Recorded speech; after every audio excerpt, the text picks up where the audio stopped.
you're loved by many people here in Israel and in the world, but you're also hated by many. In fact, I think you may be one of the most hated men in the world.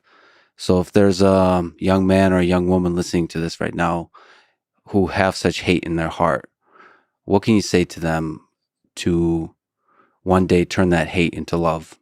I disagree with the premise of your question. I think I've enjoyed a very broad support around the world. There are certain corners in which we have this animosity that you describe, and it sort of permeates in some of the newspapers and news organs and so on in the United States. But it certainly doesn't reflect the broad support that I have. I just gave an interview on an Iranian channel, 16 million viewers. I gave another one, just did a little video a few years ago, 25 million viewers from Iran. Certainly no hate there, I have to tell you. Not from the regime, okay? And when I go around the world, and I've been around the world, people want to hear what we have to say, what I have to say as a leader of Israel, whom they respect increasingly as a rising power in the world. So I disagree with that. And the most important thing that goes against what you said is the respect that we receive from the Arab world, and the fact that we've made 4 historic peace agreements with Arab countries. They made it with me. They didn't make it with anyone else. And I respect them and they respect me, and probably more to come. So I think the premise is wrong. That's all. Well, there's a lot of love, yes. A lot of leaders are collaborating, are... Respect, I said, not love. Okay, all right. Well, it's a spectrum. But there is people who don't have good things to say about Israel, who do have hate in their heart for Israel. Yeah. And what can you say to those people? Well, I think they don't know very much. I think they're guided by a lot of ignorance. They don't know about Israel. They don't know that Israel is a stellar democracy, that it happens to be one of the most advanced societies on the planet, that what Israel develops helps humanity in every field, in medicine, in agriculture, in the environment, and telecoms, and talk about AI in a minute, but changing the world for the better, and spreading this among 6 continents. We've sent rescue teams more than any other country in the world, and we're 1/10 of 1% of the world's population. But when there's an earthquake or a devastation in Haiti or in the Philippines, Israel is there. When there's an earthquake, a devastating earthquake in Turkey, Israel was there. When there's something in Nepal, Israel is there. And it's the second country. It's the second country after, in one case, India, or after, in another case, the United States. Israel is there. Tiny Israel is a benefactor to all of humanity.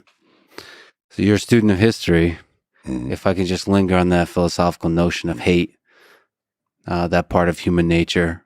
If you look at World War II, what do you learn from human nature, from the rise of the Third Reich and the rise of somebody like Hitler and the hate that permeates that? Well, what I've learned is that you have to nip bad things in the bud. You have to, there's a Latin term that says obsta principi, stop bad things when they're small. And the deliberate hatred, the incitement of hatred against one community, its demonization, delegitimization that goes with it, is a very dangerous thing. And that happened in the case of the Jews. What started with the Jews soon spread to all of humanity. So what we've learned is that's what we should never, and I never, sit aside and say, oh, they're just threatening to destroy us. They won't do it. If somebody threatens to eliminate you, as Iran is doing today, and as Hitler did then, and people discounted it, well, if somebody threatens to annihilate us, take them seriously and act to prevent it early on. Don't let them have the means to do so, because that may be too late. So in those threats, underlying that hatred, how much of it is anti-Zionism and how much of it is anti-Semitism. I don't distinguish between the two. You can't say, well, I'm okay with Jews, but I just don't think there should be a Jewish state. It's like saying, I'm not anti-American, I just don't think there should be an America. That's basically what people are saying vis-a-vis anti-Semitism and anti-Zionism. When you're saying anti-Zionism, you're saying the Jewish people don't have a right to have a state of their own. And that is a denial of a basic principle that I think completely unmasks what is involved here. Today, anti-Semitism is anti-Zionism. Those who oppose the Jewish people oppose the Jewish state. If we jump from human history to the current particular moment, there's protests in Israel now about the proposed judicial reform that gives power to your government to override the Supreme Court. So the critics say that this gives too much power to you, virtually making you a dictator. Yeah, well, that's ridiculous. The mere fact that you have so many demonstrations and protests, some dictatorship, huh? There's a lot of democracy here, more rambunctious and more robust than just anywhere on the planet. Can you steel man the case that this may give too much power to the coalition government, to the prime minister, not just to you, but to those who follow? No, I think that's complete hogwash, because I think there's a very few people who are demonstrating against this. Quite a few, quite many, don't have an idea what is being discussed. They're basically being sloganized. You can sloganize, something about not mass media right now, but the social network. You can basically feed deliberately with big data and big money. You can just feed slogans and get into people's minds. I'm sure you don't think I exaggerate, because you can tell me more about that. And you can create mass mobilization based on these absurd slogans. So here's where I come from and what we're doing, what we're trying to do, and what we've changed in what we're trying to do. I'm a 19th century Democrat in my small d, yes, in my views. That is, I ask the question, what is democracy? Okay. So democracy is the will of the majority and the protection of the rights of, they call it the rights of the minority, but I say the rights of the individual. Okay. So how do you balance the two? Okay. How do you avoid mobocracy? Okay. And how do you avoid dictatorship, the opposite side? The way you avoid it is something that was built essentially by British philosophers and French philosophers, but was encapsulated by the founding fathers of the United States. You create a balance between the three branches of government, okay? The legislative, the executive, and the judiciary. And this balance is what assures the balance between majority rights and individual rights. And you have to balance all of them, okay? That balance was maintained in Israel in its first 50 years and was gradually overtaken and basically broken by the most activist judicial court on the planet. That's what happened here. And gradually over the last 2-3 decades, the court arrogated for itself the powers of the parliament and the executive. So we're trying to bring it back into line. Bringing it back into line, into what is common in all parliamentary democracies and in the United States, doesn't mean taking the pendulum from one side and bringing it to the other side. We want checks and balances, not unrivaled power. Just as we said, we want an independent judiciary, but not an all-powerful judiciary. That balance does not mean bringing it back into line, doesn't mean that you can have the parliament, our Knesset, override any decision that the Supreme Court does. So I pretty much early on said, after the judicial reform was introduced, get rid of the idea of a sweeping override clause that would have, with 61 votes, that's a majority of one, you can just nullify any Supreme Court decision. So let's move it back into the center. So that's gone. And most of the criticism on the judicial reform was based on an unlimited override clause, which I've said is simply not going to happen. People are discussing something that already for 6 months does not exist. The second point that we received criticism on was the structure of how do you choose Supreme Court judges? Okay, how do you choose them? And the critics of the reform are saying that the idea that elected officials should choose Supreme Court judges is the end of democracy. If that's the case, the United States is not a democracy. Neither is France, and neither are just about every democracy on the planet. So there is a view here that you can't have the sordid hands of elected officials involved in the choosing of judges. And in the Israeli system, the judicial activism went so far that effectively the sitting judges have an effective veto on choosing judges, which means that this is a self-selecting court that just perpetuates itself. And we want to correct that. Again, want to correct it in a balanced way. And that's basically what we're trying to do. So I think there's a lot of misinformation about that. We're trying to bring Israeli democracy to where it was in its first 50 years. And it was a stellar democracy. It still is. Israel is a democracy, will remain a democracy, a vibrant democracy. And believe me, the fact that people are arguing and demonstrating in the streets and protesting is just is the best proof of that. And that's how it'll remain. We spoke about tech companies offline. There's a lot of tech companies nervous about this judicial reform. Mm-hmm. Can you speak to why large and small companies have a future in Israel?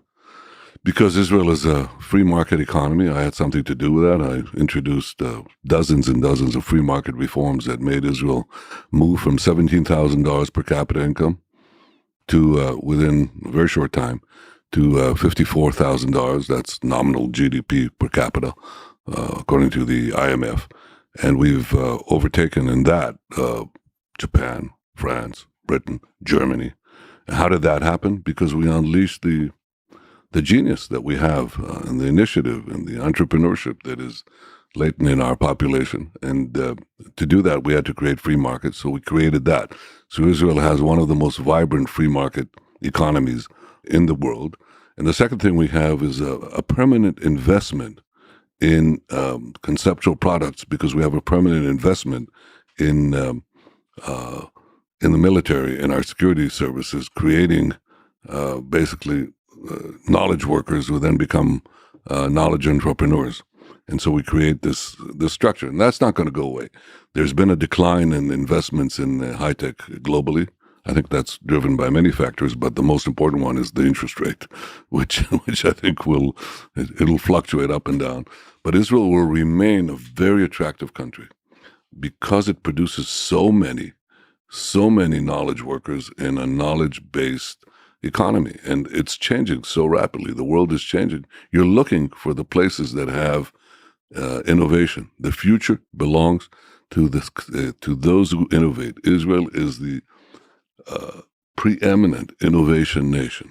It has few competitors. And if we would say, all right, where do you have this close cross-disciplinary fermentation of various skills and areas, I would say it's in Israel. And I'll tell you why. We used to be just telecoms because people went out of the military intelligence, RNSA. But that's been now broad-based. So you find it in medicine, you find it in biology, you find it in agri-tech, you find it everywhere. Everything is becoming technologized. And in Israel, everybody is dealing in everything. And that's a potent reservoir of talent that the world is not going to pass up, and in fact is coming to us. We just had NVIDIA coming here, and they decided to build a supercomputer in Israel. Wonder why. We've had Intel coming here and deciding now to invest $25 billion just now in a new plant in Israel. I wonder why. I don't wonder why. They know why. Because the talent is here and the freedom is here. Then it'll remain so. So you had a conversation about AI with Sam Altman of OpenAI and with Elon Musk. Yeah. What was the content of that conversation? What's your vision for sort of this very highest of tech, which is artificial intelligence? Well, first of all, I have a high regard for the people I talk to, okay? And I understand that they understand things I don't understand, and I don't pretend to understand everything, but I do understand one thing. I understand that AI is developing at a geometric rate. And mostly in in political life and in life in general, people don't have an intuitive grasp of geometric growth. You understand things basically in linear increments.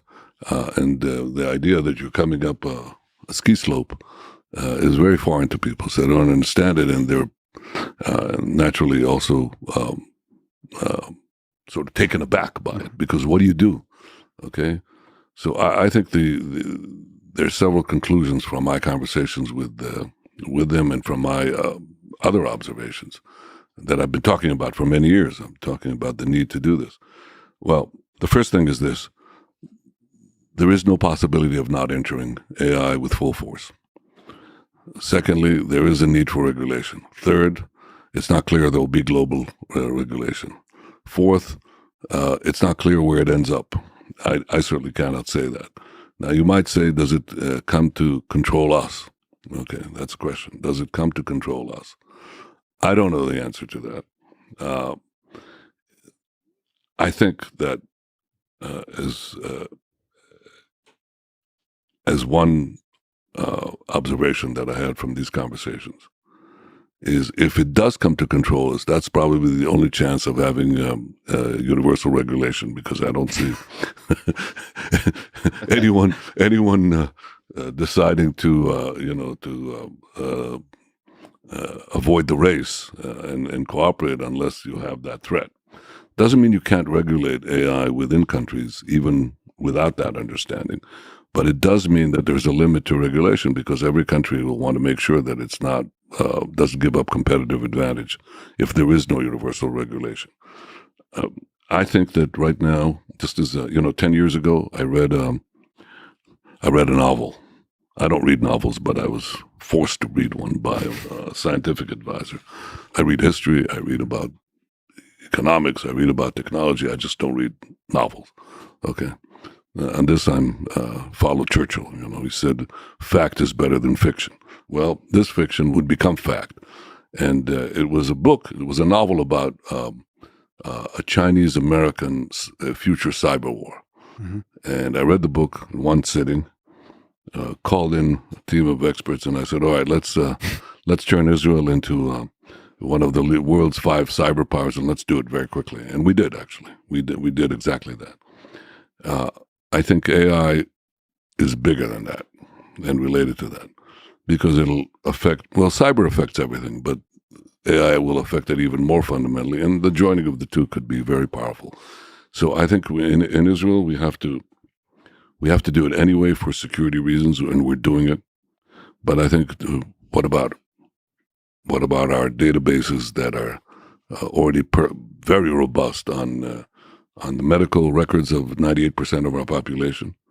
Why don't we stick a genetic database on that? Why don't we do other things that could bring are seemingly magical cures and drugs and medical instruments for that? That's one possibility. We have it as I said, in every single field. The conclusion is this: we have to move on AI. We are moving on AI, just as we moved on cyber, and I think Israel will be one of the leading AI powers in the world. The questions I don't have an answer to is, where does it go? How much does it chew up on jobs? There's an assumption that I'm not sure is true, that the two big previous revolutions in the human condition, namely the agricultural revolution and the industrial revolution, definitely produced more jobs than they consumed. Okay, that is not obvious to me at all. I mean, I could see new jobs creating, and yes, I have that that comforting statement, but it's not quite true, because I think on balance they'll probably consume more jobs, many more jobs than they'll create. At least in the short term. And we don't know about the long term. No, I don't know about the long term, but I used to have the comfort, being a free market guy. I always said, we're going to produce more jobs than, by, limiting certain government jobs. We're actually putting out in the market will create more jobs, which obviously happened. We had one telecom company, a government company. When I said we're going to create competition, they said, you're going to run us out. We're not going to have more workers. Yeah, they had 13,000 workers. They went down to 7, but we created another 40,000 in the other companies. So that was a comforting thought. I always knew that was true. Okay. Not only that, I also knew that wealth would spread by opening up the markets, completely opposite to the socialist and semi-socialist creed that they had here. They said you're going to make the rich richer and the poor poor. No, and made everyone richer. And actually, the people who entered the job market because of the reforms we did actually became a lot richer on the lower ladders of the socioeconomic measure. But here's the point: I don't know that we will not have what Elon Musk calls the end of scarcity. So you'll have the end of scarcity. You'll have enormous productivity. Very few people are producing enormous added value. You're going to have to tax that to pass it to the others. Okay? You're going to have to do that. That's a political question. I'm not sure how we answer that. What if you tax and somebody else doesn't tax? You're going to get everybody to go there. That's an issue, an international issue that we constantly have to deal with. And the second question you have is, suppose you solve that problem and you deliver money, okay, to those who are not involved in the AI economy. What do they do? The first question you ask somebody whom you just met after the polite exchanges is, what do you do? Mm-hmm. Right? Well, people define themselves by their profession. And it's going to be difficult if you don't have a profession. And, people will spend more time self-searching, they'll more time in the arts, more time in leisure. I understand that. If I have to bet, it will annihilate many more jobs than it will create, and it will force a structural change in our economics, in our economic models, and in our politics. And I'm not sure where it's going to go. And that's something we have to respond to at the nation level and just as a human civilization. Both the threat of AI to just us as a human species, and then the effect on the jobs, and like you said, cybersecurity. And what do you think? You think we're going to lose control? No, first of all, I do believe, maybe naively, that it will create more jobs than it takes. Write that down and we'll check it. It's on record. And we don't say we'll check it after our lifetime. No, we'll see it in a few years. We'll see it in a few years. Oh. I'm really concerned about cybersecurity and the nature of how that changes with the power of AI. And in terms of existential threats, I think there will be so much threats that aren't existential along the way that's the thing I'm mostly concerned about. Versus AI taking complete control and becoming sort of superseding the human species. Although that is something you should consider seriously because of the exponential growth of its capability. It's exactly the exponential growth which we understand is before us, but we don't really, it's very hard to project forward. To really understand. That's right. Exactly right. So, I deal with what I can and where I can affect something. I tend not to worry about things I don't control because at a certain point, there's no point. I mean, you have to decide what you're spending your time on. So I think, in practical terms, I think we'll make Israel a formidable AI power. We understand the limitation of scale, computing power, and other things. But I think within those limits, I think we can make here this miracle that we did in many other things. We do more with less. I don't care if it's water, the production of water, or the production of energy, or the production of knowledge, or the production of cyber capabilities, defense, and other. We just do more with less. And I think in AI, we're going to do a lot more with a relatively small but highly gifted population, very gifted. So taking a small tangent, as we talked about offline, you have a background in Taekwondo. Oh, yeah. We mentioned Elon Musk. I've trained with both. Just as a quick question, who do you have? Who are you betting on in a fight? I refuse to answer that. I will say this. Such a politician you are. Yeah, of course. Here I'm a politician. I'm openly telling you that I'm dodging the question, okay? But I'll say this. I actually I spent 5 years in our special forces in the military, and we barely spent a minute on martial arts. I actually learned Taekwondo later when I came to. It wasn't even at MIT. At MIT, I think I did karate, but when I came to the UN, I had a martial arts expert, and he taught me Taekwondo, which was kind of interesting. Now, the question you really have to ask is, why didn't we learn martial arts in this special elite unit? Mm-hmm. And the answer is, there's no point. If you saw Indiana Jones, there's no point. You just, pull the trigger. That's simple. Now, I don't expect anyone to pull the trigger on this combat, and I'm sure you'll make sure that doesn't happen. Yeah, I mean, martial arts is it's bigger than just combat. It's this kind of journey of humility, and sure. It has it's an art form. It truly is an art. Mm-hmm. But it's fascinating that these two figures in tech are facing each other, and I won't ask a question of who you would face and how you would do, but well, I'm facing opponents all the time. All the time? Yeah, that's part of life. But not part of life. Part of life is not yet. I'm not sure about that. Are you announcing fights? Okay. No. Part of life is competition. The only time competition ends is death. But political life, economic life, cultural life is engaged continuously in creativity and competition. And the problem I have with that, as I mentioned earlier, just before we began the podcast, is that at a certain point, you want to put barriers to monopoly.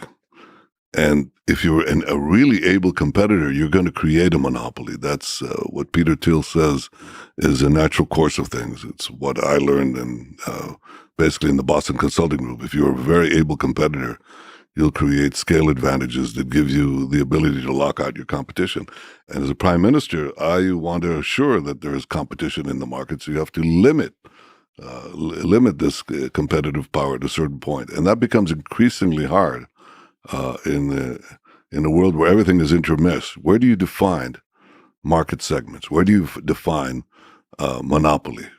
How do you do that? That is that actually conceptually I find very challenging, because of all the dozens of of economic reforms that I've made, the most difficult part is the conceptual part. Once you've ironed it out, you say, here's what I want to do, here's the right thing to do, then you have a practical problem of overcoming union resistance, political resistance, press calumny,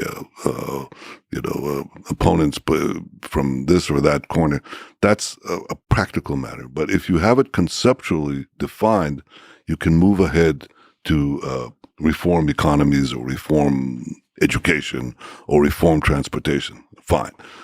In the question of the growing power of large companies, big tech companies, to monopolize the markets because they're better at it. They provide a service. They provide it at lower cost, at rapidly declining cost. Where do you stop? Where do you stop monopoly power is a crucial question, because it also becomes now a political question. If you amass enormous amount of economic power, which is information power, that also monopolizes the political process, which creates these are real questions that are not obvious. I don't have an obvious answer because, as I said, as a 19th century Democrat, these are questions of the 21st century, which people should begin to think. Do you have a solution to that? The solution of monopolies growing arbitrarily, unstoppably in power. In economic power and therefore in political power. I mean, some of that is regulation. Some of that is competition. You know where to draw the line? It's not breaking up AT&T. It's not that simple. Well, I believe in the power of competition, that there will always be somebody that challenges the big guys, especially in the space of AI. The more open source movements are taking hold, the more the little guy can become the big guy. So you're saying basically the regulatory instrument is the market? In large part, in most part. Mm-hmm. That's the hope. Maybe I'm a dreamer. That's been in many ways my policy up to now. Okay? That the best regulator is the market. The best regulator in economic in economic activity is the market, and the best regulator in political matters is the political market. That's called elections. That's what regulates. You have a lousy government, and people make lousy decisions. Well, you don't need the wise men raised above the masses to decide what is good and what is bad. Let the masses decide. Let them vote every 4 years or whatever, and they throw you out. By the way, it happened to me. There's life after political death. There's actually political life. I was reelected 5 or 6 times, and this is my 6th term. So, I believe in that. I'm not sure that in economic matters, in the geometric growth of tech companies, that you'll always have the little guy, the nimble mammal that will come out and slay the dinosaurs or overcome the dinosaurs, which is essentially what you said. Yeah, I wouldn't count out the little guy. You wouldn't count out the little guy. Well, I hope you're right. Well, let me ask you about this market of politics. So you have served 6 terms as prime minister, over 15 years in power. Let me ask you again, human nature. Do you worry about the corrupting nature of power on you as a leader, on you as a man? Not at all, because I think that the thing that drives me is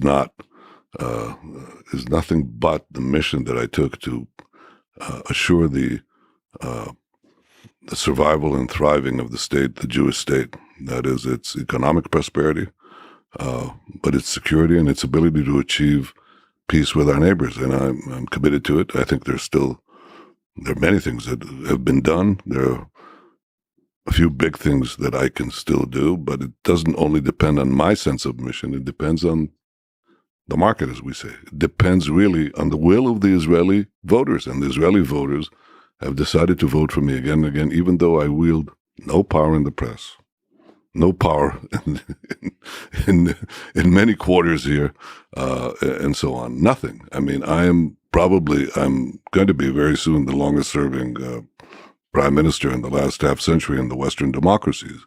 But that's not because I amassed great political power in any of the institutions. I remember I had a conversation with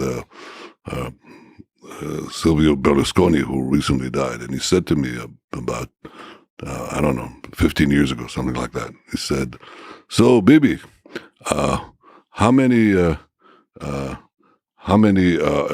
Israel's television stations do you have?" And I said, "None." He said, "You have none?" Do you have? Do you have? I said, "None. I have 2. Yeah. He said, "No, but what, you mean you don't have any that you control?" I said, "Not only do I have none that I control, they're all against me." So he said, "So how do you win elections?" And, with both hands tied behind your back. And I said, "The hard way." That's why, I have the largest party, but I don't have many more seats that I would have if I had a sympathetic voice in the media. And Israel until recently, was dominated completely by one side of the political spectrum that, often vilified me. Not me, because they viewed me as representing basically the conservative voices in Israel that are majority. And so the idea that I'm an omnipotent, authoritarian dictator is ridiculous. I would say I'm not merely a champion of democracy and democratization. I believe ultimately the decision is with the voters, and the voters, even though they've had, they have constant press attacks, they have chosen to put me back in. So I don't believe in this thing of amassing the corrupting power. If you don't have elections, if you control the means of influencing the voters, I understand what you're saying, but in my case, it's the exact opposite. I have to constantly go in elections, constantly, with a disadvantage that the major media outlets are very violently sometimes against me. But it's fine, and I keep on winning. So I don't know what you're talking about. I would say the concentration of power lies elsewhere, not here. Well, you have been involved in several corruption cases. How much corruption is there in Israel? And how do you fight it in your own party and in Israel? Well, you should ask a different question. What's happened to these cases? These cases have basically are collapsing, and before our eyes, there was recently an event in which the three judges in my case, called in the prosecution and said, your flagship, the bribery charge, so-called bribery charge, it's gone, doesn't exist. Before a single defense witness was called, and it sort of tells you that this thing is evaporating. It's quite astounding. Even that, I have to say, was covered even by the mainstream press in Israel because it's such an earthquake. So, a lot of these charges are not a lot. These charges will prove to be nothing. I always said, listen, I stand before the legal process. I don't claim that I'm exempt from it in any way. On the contrary, I think the truth will come out, and it's coming out. And we see that not only that, but with other things. So I think it's kind of instructive that, no politician has been more vilified. None has been put to such what is it? About $250 million shekels were used to scrutinize me, scour my bank accounts, sending people to the Philippines, into Mexico, into Europe, into America, and looking at everybody using spyware, the most advanced spyware on the planet against my associates, blackmailing witnesses,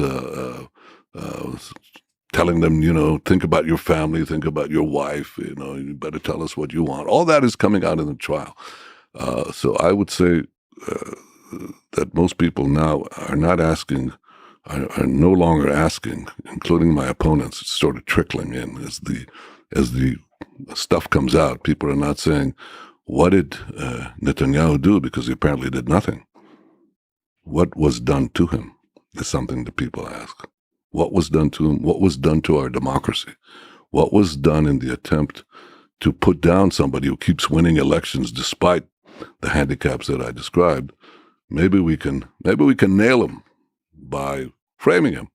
And the one thing I can say about this court trial is that things are coming out, and that's very good. Just objective things are coming out, changing the picture.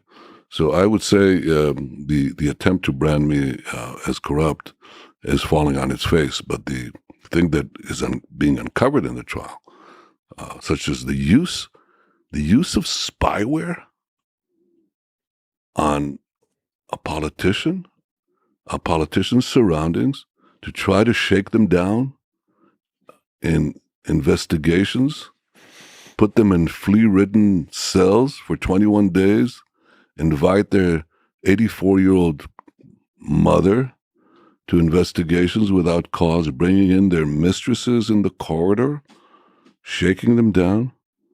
That's what people are asking. That corruption is what they want corrected. What is the top obstacle to peaceful coexistence of Israelis and Palestinians? Let's talk about the big question of peace in this part of the world. Mm. Well, I think the reason you have the persistence of the Palestinian-Israeli conflict, which goes back about a century, is the persistent Palestinian refusal to recognize a Jewish state, a nation state for the Jewish people in any boundary. That's why they opposed the establishment of the state of Israel before we had a state, and that's why they've opposed it after we had a state. They opposed it when we didn't have Judea and Samaria, the West Bank in our heads, and Gaza, and they oppose it after we have it. Doesn't make a difference. It's basically their persistent refusal to recognize a Jewish state in any boundaries. And I think their tragedy is that they've been commandeered for a century by leadership that refused to compromise with the idea of Zionism, namely that the Jews deserve a state in this part of the world. The territorial dispute is something else. You have a territorial dispute if you say, okay, you're living on this side, we're living on that side, let's decide where the border is, and so on. That's not what the argument is. The Palestinian society, which is itself fragmented, but all the factions agree there shouldn't be a Jewish state anywhere, okay? They just disagree between Hamas that says, oh, well, you should have it, we should get rid of it with terror, and the others who say, well, no, we should also use political means to dissolve it. So that is the problem. So even as part of a two-state solution, they're still against the idea. Well, they don't want a state next to Israel. They want a state instead of Israel. And they say if we get a state, we'll use it as a springboard to destroy the smaller Israeli state, which is what happened when Israel unilaterally walked out of Gaza and effectively established a Hamas state there. They didn't say, oh, good, now we have our own territory, our own state. Israel is no longer there. Let's build peace. Let's build, economic projects. Let's enfranchise our people. No, they turned it into a terror bastion from which they fired 10,000 rockets into Israel. When Israel left Lebanon, because we had terrorist attacks from there, then we had Lebanon taken over by Hezbollah, a terrorist organization that seeks to destroy Israel. And therefore, every time we just walked out, what we got was not peace. We didn't give, territory for peace. We got territory for terror. That's what we had. And that's what would happen as long as the reigning ideology says we don't want Israel in any border. So the idea of two states assumes that you'd have on the other side a state that wants to live in peace and not one that will be overtaken by Iran and its proxies in 2 seconds and become a base to destroy Israel.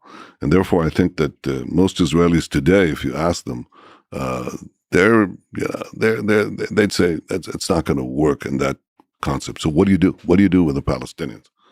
Okay, they're still there, and unlike them, I don't want to throw them out.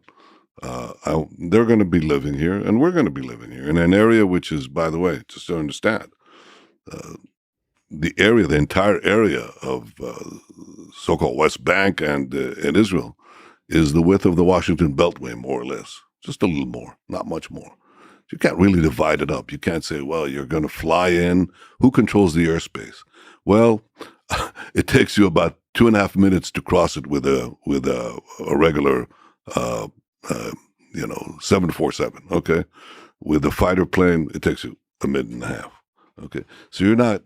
How are you going to divide the airspace? Well, you're not going to divide it. Israel's going to control that airspace and the electromagnetic space, and so on. So security has to be in the hands of Israel. My view of how you solve this problem is a simple principle.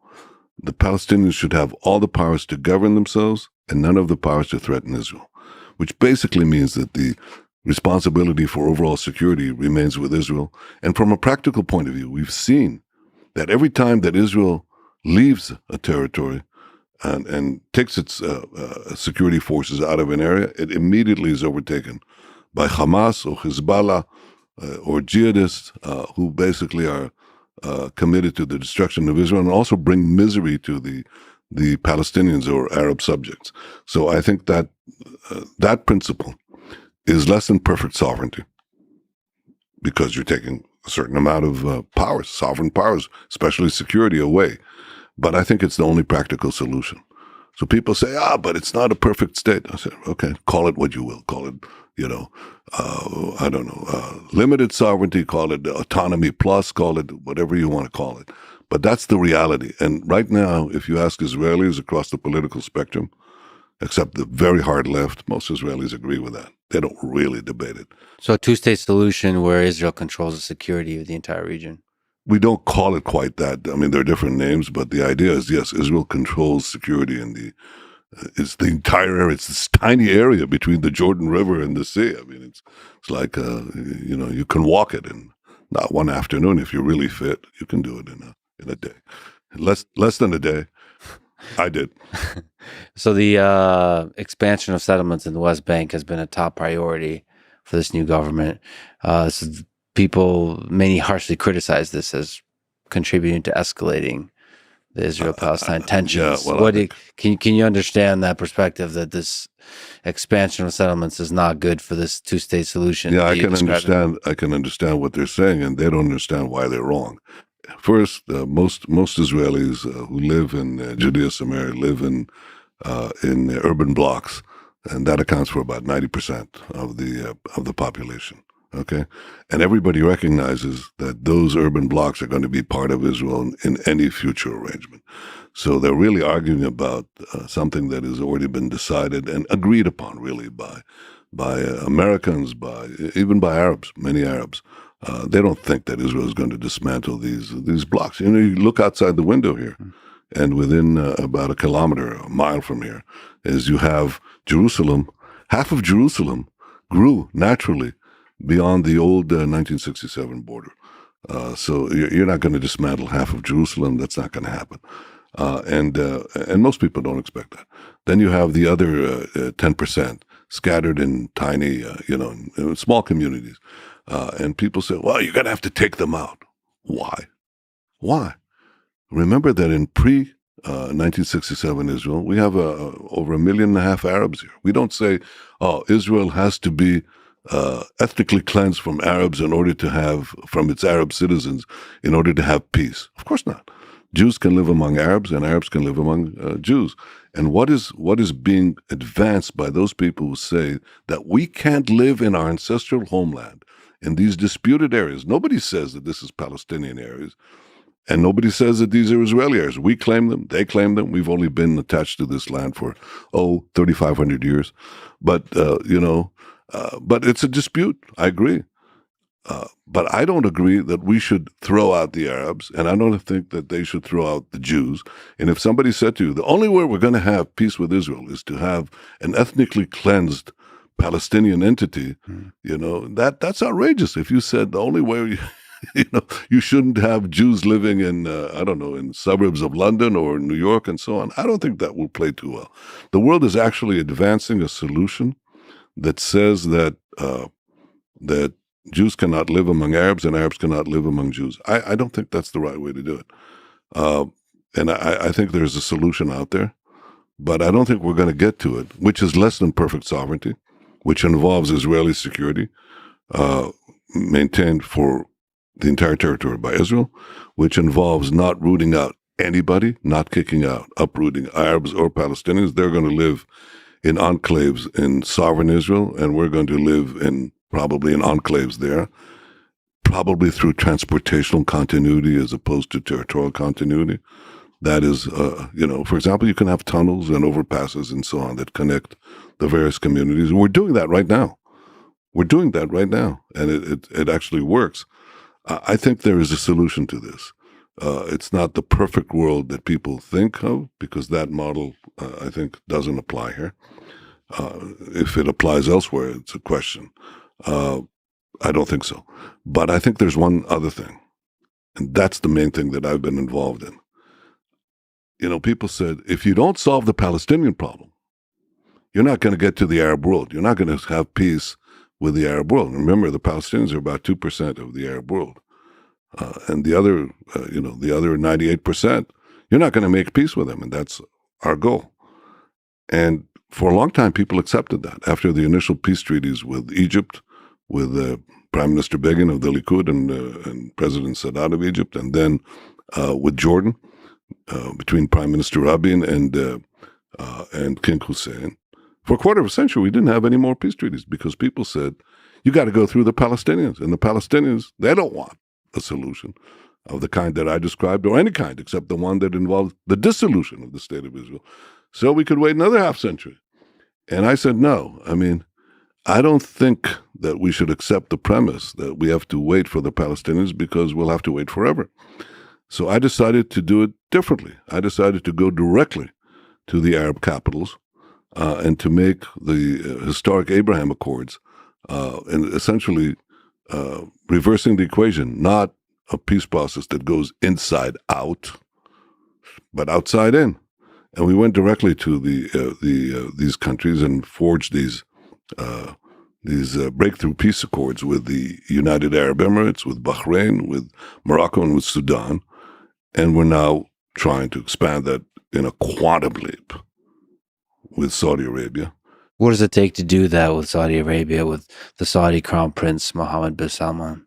I'm a student of history, and I read a lot of history, and I read that, in the Versailles discussions after World War I, President Woodrow Wilson said, I believe in open covenants openly arrived at. I have my correction. I believed in open covenants secretly arrived at. So we're not going to advance a Saudi-Israeli peace by having it publicly discussed. And in any case, it's a decision of the Saudis if they want to do it.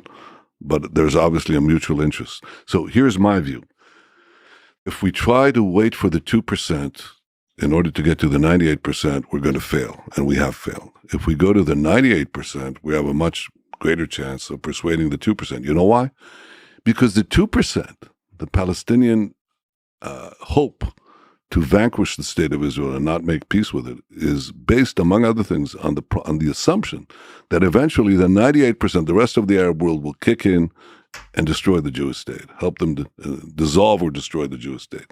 When that hope is taken away, then you begin to have a turn to the realistic solutions of coexistence. By the way, they'll require compromise on the Israeli side too, and I'm perfectly cognizant of that and willing to do that. But I think a realistic compromise will be struck much more readily when the conflict between Israel and the Arab states, the Arab world, is effectively solved.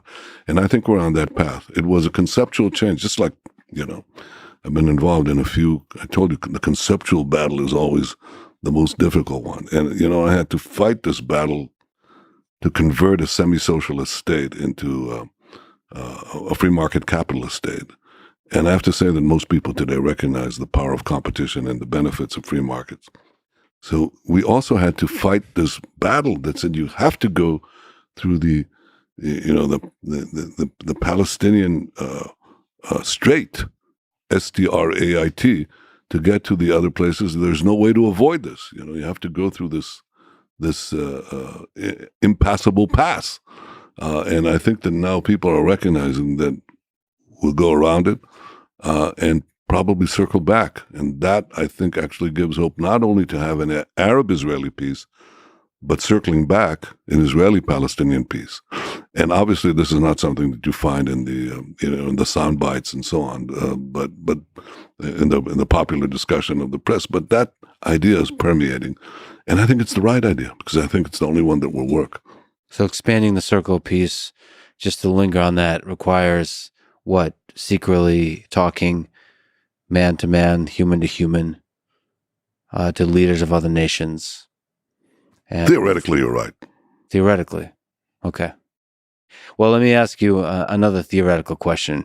On this circle of peace, as a student of history, looking at the ideas of war and peace, what do you think can achieve peace in the war in Ukraine? Ooh. Looking at another part of the world, if you consider the fight for peace in this part of the world, how can you apply that to that other part of the world between Russia and Ukraine now? I think it's one of the savage horrors of history and one of the great tragedies that is occurring. And let me say in advance that if I have any opportunity to use my contacts to help bring about an end to this tragedy, I'll do so. I know both leaders, but I don't just jump in and assume, if there's be a desire at a certain point, because the conditions have created the possibility of helping stop this carnage, then I'll do it. And that's why I choose my words carefully, because I think that may be the best thing that I could do. Look, I think what you see in Ukraine is what happens if you have territorial designs on a territory by a country that has nuclear weapons. And that, to me, you see the change in the equation. Now, I think that people are loath to use nuclear weapons, and I'm not sure that I would think that the Russian side would use them with happy abandon. I don't think that's the question. But you see how the whole configuration changes when that happens. So you have to be very careful on how you resolve this conflict so it doesn't well, it doesn't go off the rails, so to speak. That's, by the way, the corollary is here. We don't want Iran, which is an aggressive force with just aggressive ideology of dominating first the Muslim world and then eliminating Israel and then becoming a global force.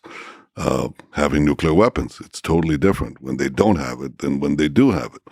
And that's why one of my main goals has been to prevent Iran from having the means to means of mass destruction, which will be used, atomic bombs, which they openly say will be used against us, and you can understand that. How to bring about an end to Ukraine? I have my ideas. I don't think it's worthwhile discussing them now because they might be required later on. Do you believe in the power of conversation?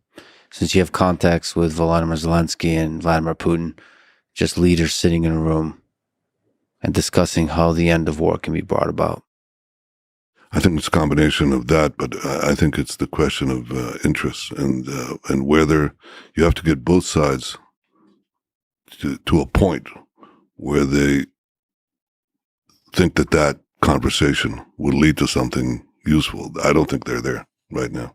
What part of this is just basic human ego, stubbornness, all of this between leaders, which is why I bring up the power of conversation, of sitting in a room, realizing we're human beings, and then there's a history that connects Ukraine and Russia.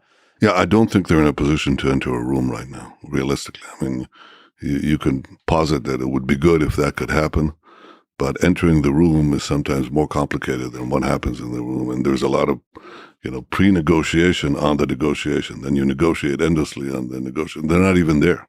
It took a lot of work for you to get to a handshake in the past. It's an interesting question. How did the peace, the Abraham Accords, how did that begin? We had decades, 70 years or 65 years where these people, would not meet openly or even secretly with an Israeli leader. Yeah, we had the Mossad making contacts with them all the time and so on. But how did we break the ice to the top level of leadership? Well, we broke the ice because I took a very strong stance against Iran. And the Gulf states understood that Iran is a formidable danger to them. So we had a common interest. And the second thing is that because of the economic reforms that we had produced in Israel, Israel became a technological powerhouse. And that could help their nations, not only in terms of anything, of just bettering the life of their peoples. And the combination of the desire to have some kind of protection against Iran or some kind of cooperation against Iran and civilian economic cooperation came to a head when I gave a speech in the American Congress, which I didn't do lightheartedly. I had to decide to challenge a sitting American president and on the so-called Iranian deal, which I thought would pave Iran's path with gold to be an effective nuclear power. That's what would happen. So I went there. And in the course of giving that speech before the joint session of Congress, our delegation received calls from Gulf states who said, we can't believe what your prime minister is doing. He's challenging, the president of the United States. Well, I had no choice.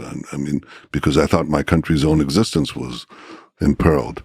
And remember, we always understand through changing administrations that America, no matter what leadership, is always the irreplaceable and indispensable ally of Israel. And will always remain that. We can have arguments as we have.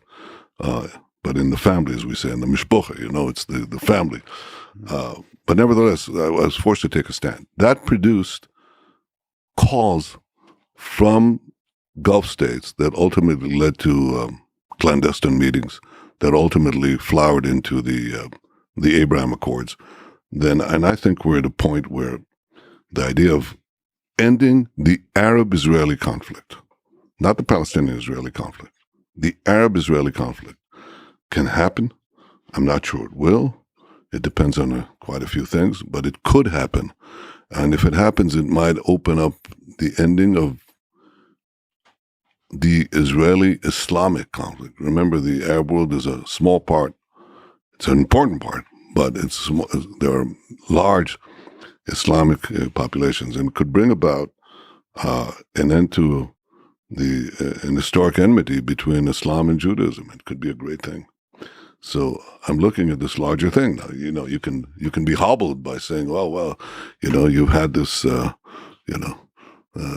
this hiccup in Gaza, or this or that thing happening in the Palestinians. I don't. It's important for us because we want security, but I think the larger question is: can we break out into a much wider peace, and ultimately come back and make the peace between Israel and the Palestinians, rather than waiting to solve that and never getting to to paint on the larger canvas. I want to paint on the larger canvas and come back to the Palestinian-Israeli conflict. As you write about in your book, what have you learned about life from your father? My father was a great historian, and he taught me several things. He said that the first condition for a living organism is to identify danger in time, because if you don't, you could be devoured, you could be destroyed very quickly, and that's the nature of human conflict. In fact, for the Jewish people, we didn't. We lost the capacity to identify danger in time, and we were almost devoured and destroyed by the Nazi threat. So when I see somebody parroting the Nazi goal of destroying the Jewish state, I try to mobilize the country and the world in time, because I think Iran is a global threat, not only a threat to Israel. That's the first thing. The second thing is, I once asked him, before I got elected, I said, well, what do you think is the most important quality for a prime minister of Israel? And he came back with a question, what do you think? And I said, well, you have to have vision, and you have to have the flexibility of navigating and working towards that vision, be flexible, but understand where you're heading. And he said, well, you need that for anything. You need it for, if you're a university president, or if you're a leader of a corporation, or anything. Anybody would have to have that. I said, all right, so what do you need to be the leader of Israel? He said, and came back to me with a word that stunned me. He said, education. You need a broad and deep education, or you'll be at the mercy of your clerks,